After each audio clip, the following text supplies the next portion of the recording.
My name is Barbora and I will be talking about wonder here today, which is our theme of the month. So I will share with you today a little bit of my own personal story, because I think it's all connected together. We're not living creative life and actual life and our work life. We are just one whole person. So it will all make sense in the end, hopefully. And then we will talk about creativity and how the curiosity really fuels us, and it's so important. I would like to share with you some tips how to boost your sense of wonder or curiosity, because we really need to get out of the route and get out of the habits to become curious again. Tip number 1, try something new and be excited about it. Number 2, do it differently. It creates something useless just for fun. And that's connected to the last tip, which is about getting bored. And that's so much fun. You will get so many new inputs, and then your brain starts connecting things. As Claudia said, my name is Barbora and I will be talking about wonder here today, which is our theme of the month. And I was really excited when she contacted me, because I think wonder or curiosity is a really big part of my life and my creative expression as well. So I will share with you today a little bit of my own personal story, because I think it's all connected together. We're not living creative life and actual life and our work life. We are just one whole person. So it will all make sense in the end, hopefully. And then we will talk about creativity and how the curiosity really fuels us, and it's so important. So this is me in a couple of words. I'm 33. I'm originally Czech and also originally journalist and sociologist. That's what I decided to study, that's what I did. But between then and now, I did many different things. As for now, I work at IKEA as an interior designer, in a way, in the home furnishing and shop design department. I've been doing that for 8 years now. So that's my daily life, I guess. And then at night, in the evening and on the weekends, I put a lot of effort and energy in the creative photography. I have Instagram, which I'm obsessed with, and I try to connect there with people with the creative photography and the storytelling through the photography, sharing my experience and whatever I really learn on the way, because I have always been a really curious person, and I'm just obsessed with finding why things happen that way. And I think sometimes that's what we miss as a creative people. We are so woohoo, and we really like to do what we do, but we sometimes don't have the reason and the logical part of it, which really helps us to stay grounded. So this was my life, and I feel that I've always used creativity in my life. When I was younger, well, until 19, I had to share my room with my 2 siblings, and my sister is 10 years younger than me, so you can imagine the pain.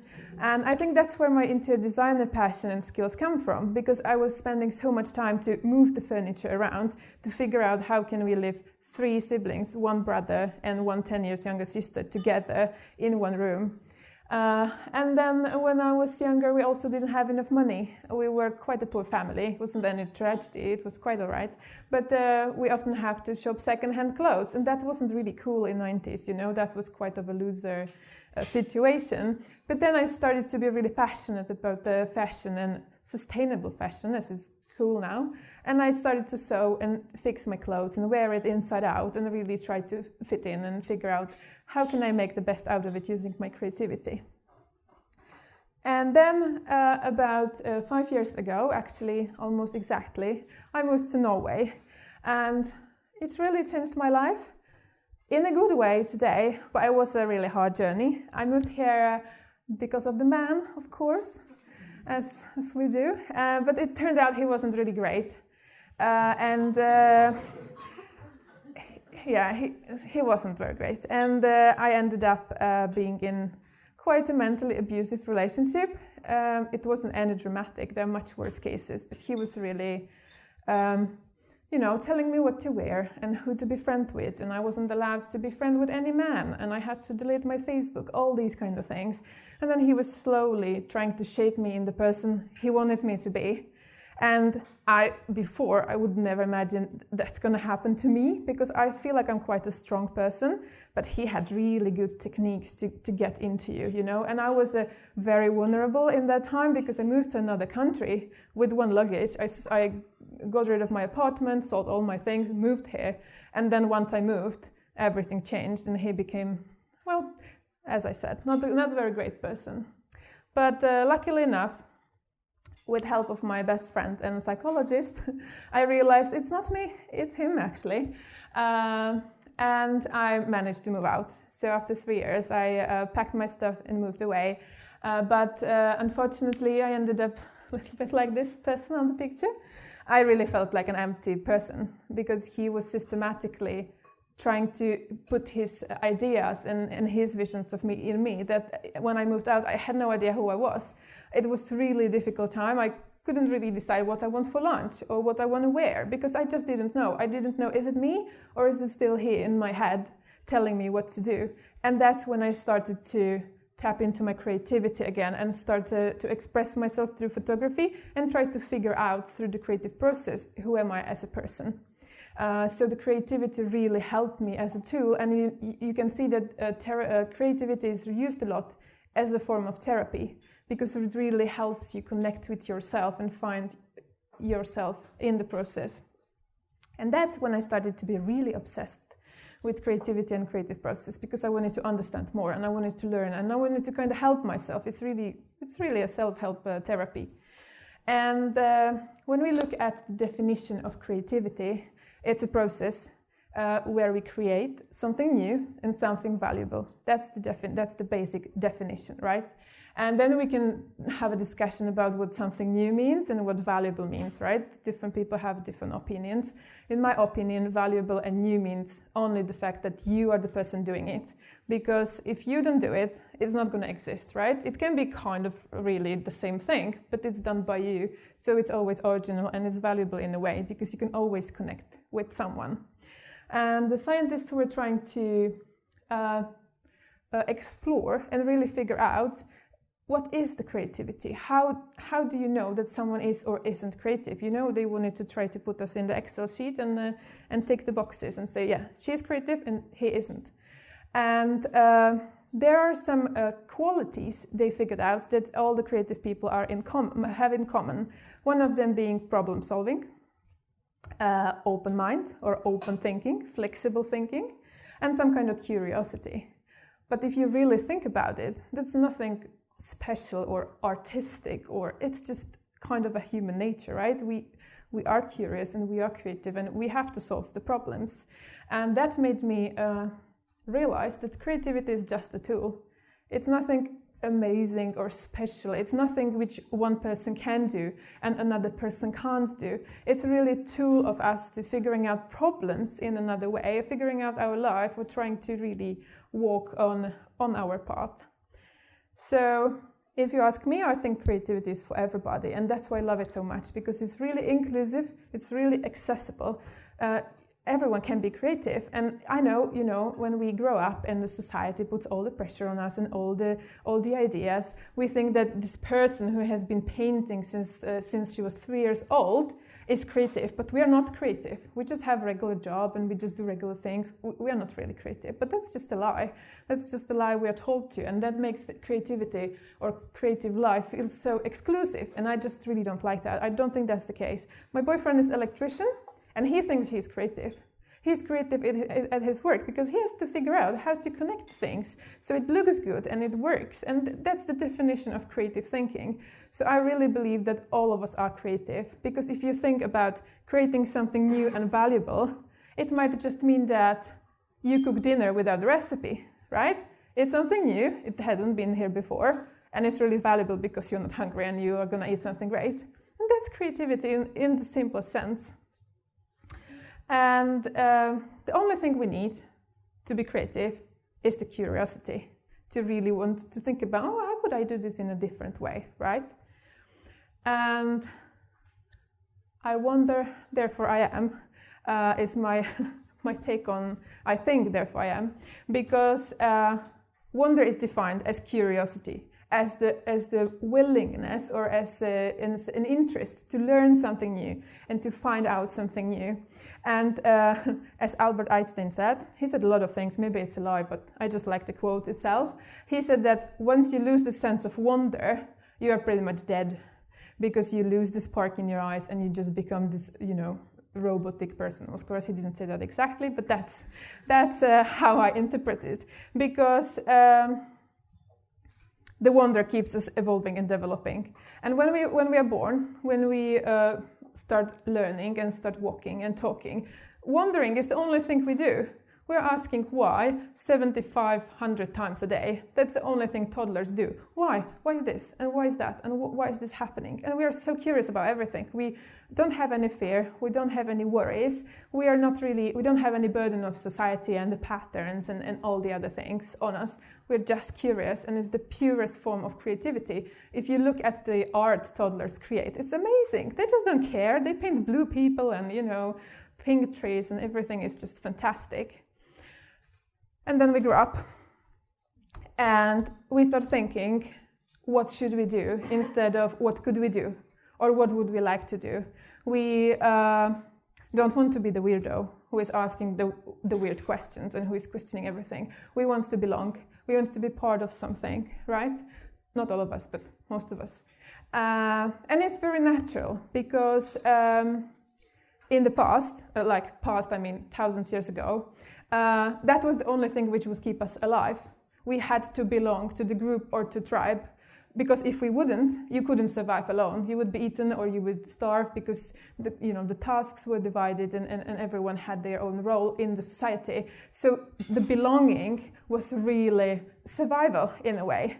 And it is still there. And if you have ever heard of Maslow hierarchy of needs, it's kind of a pyramid where we see what do we need as a people to kind of be able to step up until the self-realization on the top. And the belonging is on the very bottom. You need to eat, drink, reproduce, and go to the bathroom. And then it's safety and belonging just next to it. It's as important for us. So it's natural that we just want to be there. So we become afraid and we worry constantly. We worry about, what are people going to think? Can I do this? Is this allowed? And we just overthink everything. We become control freaks. I think all adults are control freaks. We just want to know what's going to happen. We are afraid to do something. We don't know the outcome, because what if I'm going to be embarrassed? What if it's not going to work out? Oh my God. So we really start being afraid. And it doesn't really make sense, right? In the past, that was really helpful, right? And we have this part in the brain, which is called amygdala, which is responsible for the fight or flight reaction, which means that in the past, many thousands years ago, when you would go through a forest and there would be something happening, the brain would instantly analyze, is it a lion, is it a bear, or is it just a tree? And that would save your life. That was super important, to react really fast and start being afraid physically and run away. So it was really useful. Unfortunately, our brain didn't develop that fast or that much since then. Well, it's a bit bigger, but the parts are still the same. And when I started to learn and do research about creativity, I actually learned that the fear is the same as excitement. In our brain, it's exactly the same physical and the chemical reaction. We start to be sweaty, the heart rate is beating faster. We start to think about, what can happen? What's going to happen? What is the outcome? But it's exactly the same thing. So oftentimes we misinterpret our fear, our excitement for fear, because it's exactly the same. And of course we are naturally thinking, what's going to happen? I can't do this. But it can be just excitement, and you can really change the story you have in your head by trying to tell yourself, no, I'm actually excited. I'm so excited. Like today, of course I'm afraid, but I'm excited because I can share this with people and I can connect with people. So really by just telling yourself that you're excited, you can change the whole negative feeling in your body into something positive. Try it sometime when you go and do something scary. Just try to say, I'm actually excited. Because the brain is just trying to protect us, but he doesn't know that we are not really facing the bear. We're just facing a group of great people. So that's that. And I think what we are afraid of most is the failure, right? We don't want to fail. We don't want to be the losers. We don't want to kind of be seen that doing something wrong or not succeeding, because success, we're quite obsessed with it nowadays. But failing is really necessary for the creative process and for evolution and for development of us. Because without failing, how could you know that you have done your best? How could you get somewhere else without failing and testing things? You will not figure out what's the best solution. And for example, it's known that Edison tried about 900 different inventions until he invented the light bulb, and the 900 before was just crap. It was just not working. It was not worth patent or anything. So it took him 900 failures, and he didn't give up. He was just curious, and he wanted to think again and again and figure out something good. And I think nowadays it's a bit harder with failure than before, because we have social media, right? You see everybody's live highlights, and you think, oh, she's so amazing. She just looks amazing all the time, and she makes this amazing art. But you don't see what's happening behind. You don't see that people actually struggle as well, and that maybe this painting she has done has taken her 2 months, and it was just horrible in the process, and she was crying and getting drunk and all these things in between. And in the end, you just see this amazing art which was sold for $1 million, you know, because we don't really see the process. But now it's time to talk about the comfort zone. The fear of failure are really keeping us in the comfort zone, because we are not going to do anything which is scary or which could somehow affect us or damage us. So we're just keeping in our comfort bubble, right? And they say that magic happens outside of the comfort zone, blah, blah. It's quite a cliche, but it is somehow true. But I think what is more important to realize is that comfort zone is where the creativity goes to die. Because if we become too comfortable, there is no reason for figuring out things, for being curious, for trying to do something new, because you are comfortable. Oh, this is working. I'm going to just do the same thing. I'm not really worried. I can't be anyhow threatened. Nothing can happen to me. I'm really cozy and safe here, and I'm going to stay in here because it's really great. But as I said, when you are in there, you have zero reasons to improve. And that's the improvement, and the open thinking and problem solving is the base for creativity. So you can't really get stuck there, because that's where the wonder wants to die. And I think it happens to all of us. It's natural, right? We really like to create habits as people, because it's comfortable for us, because we can save our mental energy, and it's safe, and we've done it before, so we feel like we are getting better and better, and we can do it better.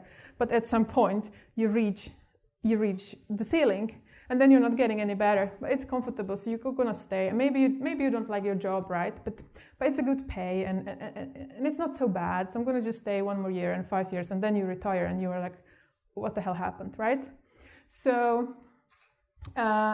And I think it is, as I said, natural, and we've all been there. And I think as an adult, it's absolutely okay that you're not very much of a wandering person. It is really what keeps us part of society and what we have our programs to do. But we need the creativity, we need the wonder to be creative and to be able to connect with people and create something amazing. So I would like to share with you some tips how to boost your sense of wonder or curiosity. Because we really need to get out of the route and get out of the habits to become curious again.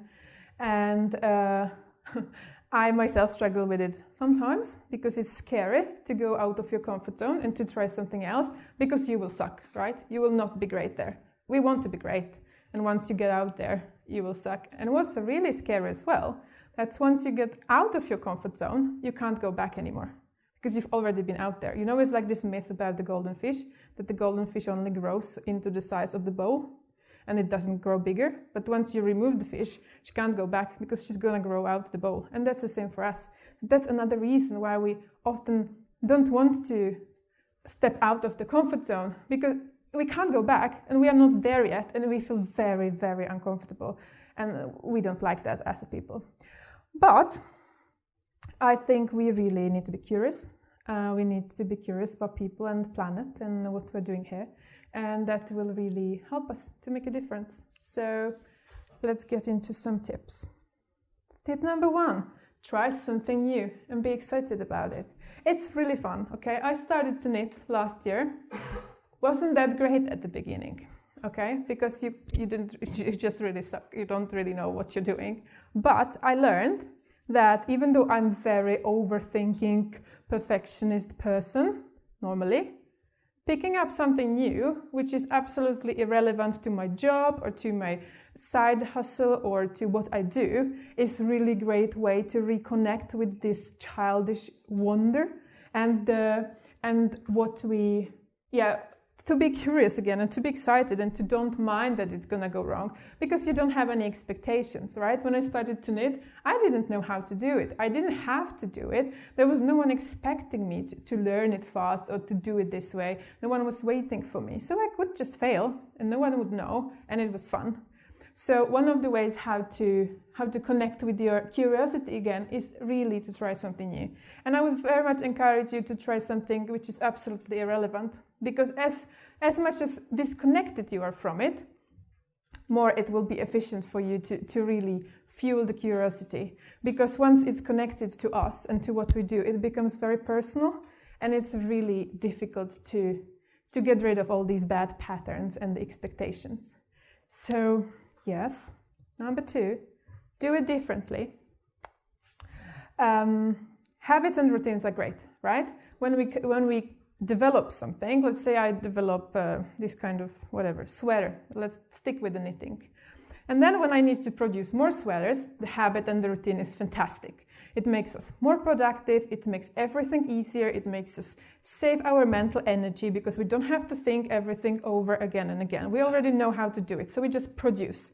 But once you want to develop something or create something new, the routine and habit is really not great, because why would you even? Because you are there and you are comfortable. So it is really important to turn off the autopilot and try to do things differently. And one of the fun exercises to just explore, I guess, is to use your non-dominant hand. Because I'm right-handed, and if you use your left hand, it's really fun. You need a little bit more time, but just try in the morning to brush your teeth with the left hand. You know, when you are getting ready in the morning, right? You are really you are waking up late because you're snoozing 7 times, and then you have to get ready really fast, and then you run, and then you kind of come down, and then you're sitting on the bus, and it's like, did I turn off the iron? Did I lock the door? Did I even brush my teeth? I just don't know, because it's such a habit that you're just on the autopilot. You don't even know that you are doing it. And it's great for our brain, because you're saving the mental energy and the decision-making energy for something important, because our decision bank is very limited. I can't remember. We can make just a particular amount of decisions a day. I think it was 900. And then we're just empty. And until we wake up, until we leave the house, we maybe already have to make 200 decisions. What toothpaste, what dress, what socks, what food, all these things. So we become on the autopilot, and that makes it easier for us. But it's not great for the curiosity or creativity, because you just don't even know that you're doing it. So try to do something with your left hand, or try to walk home another way, for example. That is really helpful as well, because you suddenly are like, wow, I lived here for 15 years, but I have never seen this house, I've never seen this tree. And it really starts becoming, starts fueling your curiosity and gives you inspiration. But brushing with your left hand is really hilarious, and you should try it for sure. Then it creates something useless just for fun. I think that is really important. Super important for the creative process. For example, Google, I think you all know that, because Google is cool, right? They give 20% of work time for their employees to work on their own projects. And the reason for that is that when they work on something they don't have to, and they don't really have to achieve or succeed, they create the best things. because there is no pressure and no expectations, and they actually have a space to make mistakes and do whatever they want. And so many great things Google has ever invented was actually made in people's free time, because they give them that at work, and they can connect different ways, and they can just find different patterns and connections within the organization to create something they wouldn't think about if that was intentional. So yes, so I think that is really important. And I think as an adult, we often don't find time for that because we have kids. Well, I don't, but maybe you have kids, and we have a partner, and we have a work, and we have a social life, and we have all these things. And I don't have time just to sit here and paint. Like, what is it for? But it's for nothing. It's just for you, to give you the space to make mistakes and to learn. And it is really super important. So if you can, it doesn't have to be hours, right? It can be 5 minutes. It can be meditation. You can just find 5 minutes in the morning to do that just for yourself, for no reason, just for fun. And that will also help you to create new ideas, because if you're doing things for yourself without the expectations and without the boundaries, you really can achieve something better. And that's connected to the last tip, which is about getting bored. Being bored is really important in the creative life and the creative process as well. There are whole books written about it, so you can Google it. They're amazing. Because if you think about it, where do you get the best ideas, right? In the shower or toilet. Well, not maybe anymore because of the smartphones, but in the shower or just before you go to sleep. That's usually where I, anyway, get the best ideas. Now I learned that there are post-its you can use in the shower. How genius. Because it's such a thing. It's like you really get the best ideas in the shower. And the reason for it is that your brain has space to think on its own.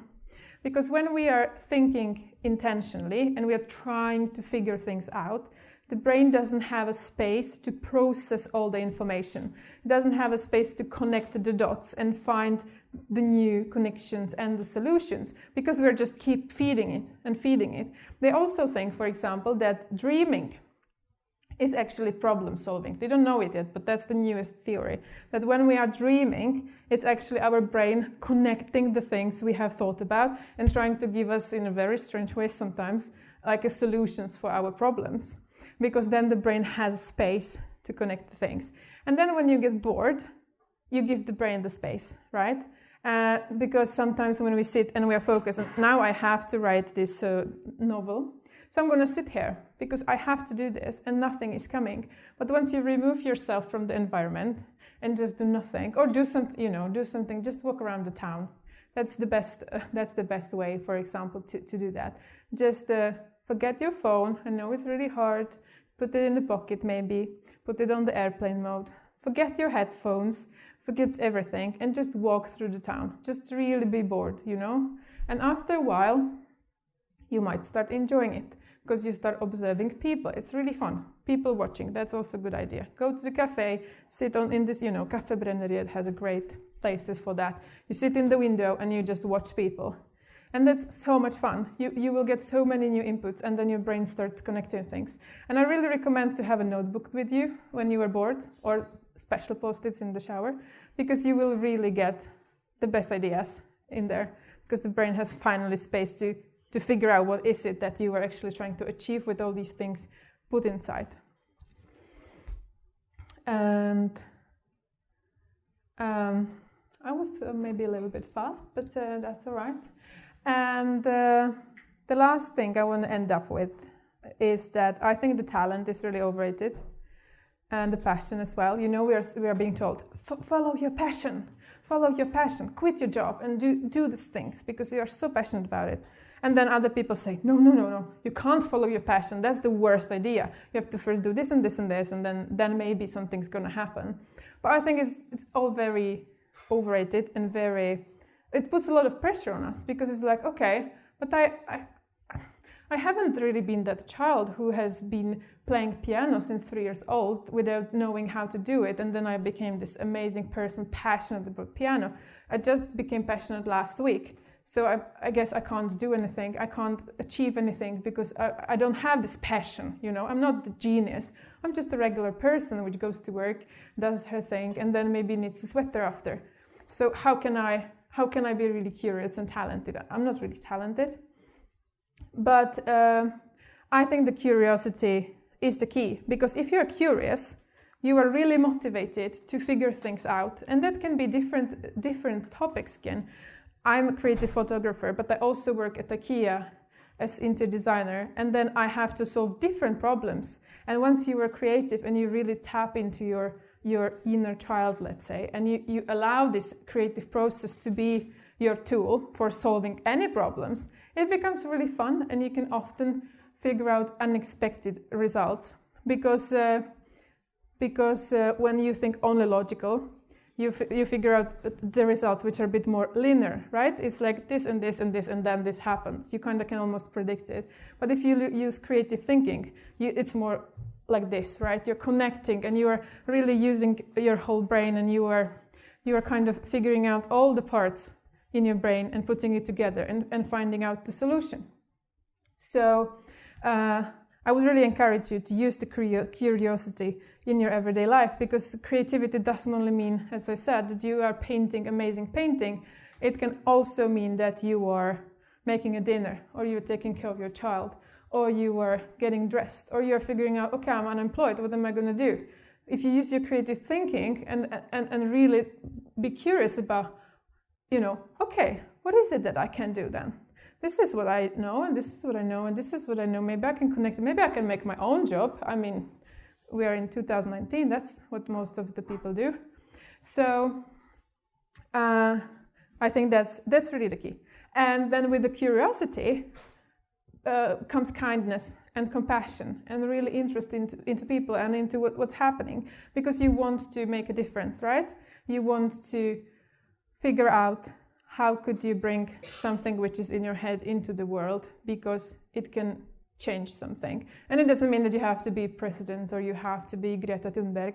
It can mean that you are going to change life to your child or to your partner, because you just figure out how to do things in a different way. And I think that's all matter, because if you touch life of one person, that's just enough. Then you change the whole world for that one person, and that way you are changing the whole world, right?